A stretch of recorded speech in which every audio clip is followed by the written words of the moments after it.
రాష్ట్రంలో ఎమ్మెల్యేల అనర్హత వ్యవహారంలో దాఖలైన పిటిషన్లపై శాసనసభ స్పీకర్ తీర్పు ఇచ్చారు. 5 ఎమ్మెల్యేలపై దాఖలైన అనర్హత పిటిషన్లను కొట్టివేస్తూ నిర్ణయం తీసుకున్నారు. అయితే స్పీకర్ ప్రసాద్ కుమార్ నిర్ణయాన్ని బీఆర్ఎస్ తీవ్రంగా తప్పుపట్టింది. అసెంబ్లీ సాక్షిగా ప్రజాస్వామ్యాన్ని కాంగ్రెస్ ప్రభుత్వం కూనీ చేసిందని ఆరోపించింది. స్పీకర్ తీర్పుపై హైకోర్టులో న్యాయ పోరాటం చేస్తామంది బీఆర్ఎస్. ఎమ్మెల్యేల అనర్హత వ్యవహారంలో దాఖలైన పిటిషన్లపై స్పీకర్ ప్రసాద్ కుమార్ తీర్పిచ్చారు.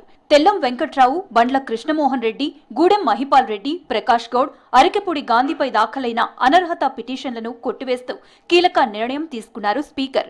5 ఎమ్మెల్యేలు పార్టీ మారినట్లు ఆధారాలు చూపలేకపోయారని తీర్పులో చెప్పారు.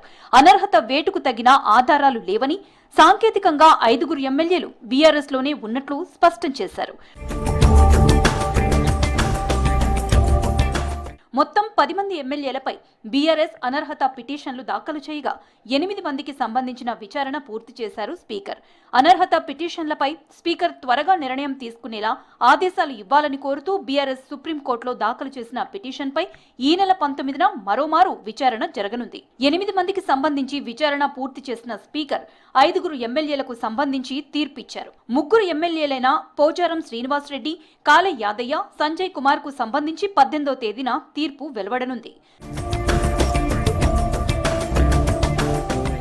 స్పీకర్ తీర్పుపై బీఆర్ఎస్ వర్కింగ్ ప్రెసిడెంట్ కేటీఆర్ స్పందించారు. ఉప ఎన్నికలకు భయపడే స్పీకర్ ఎమ్మెల్యేలపై అనర్హత వేటు వేయట్లేదన్నారు. స్పీకర్ నిర్ణయాన్ని బీఆర్ఎస్ తీవ్రంగా వ్యతిరేకిస్తోందని చెప్పారు. అసెంబ్లీ సాక్షిగా ప్రజాస్వామ్యాన్ని కాంగ్రెస్ ప్రభుత్వం ఖూనీ చేసిందన్నారు.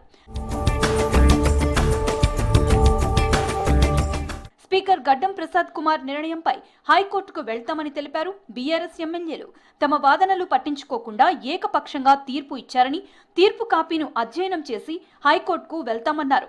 స్పీకర్ సింగిల్ లైన్ స్టేట్మెంట్తో పిటిషన్లను తోసిపుచ్చటం సరికాదని, సమగ్ర విచారణ చేసి నిర్ణయం తీసుకోవాల్సి ఉందని అభిప్రాయపడ్డారు.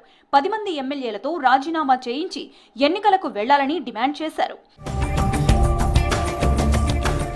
స్పీకర్ ఇచ్చిన నోటీసులపై స్టేషన్ గన్పూర్ ఎమ్మెల్యే కడియం శ్రీహరి వివరణ ఇచ్చారు. తాను బీఆర్ఎస్ సభ్యత్వం రద్దు చేసుకోలేదని, అలాని కాంగ్రెస్ సభ్యత్వం కూడా తీసుకోలేదని స్పీకర్కి తెలిపారు కడియం.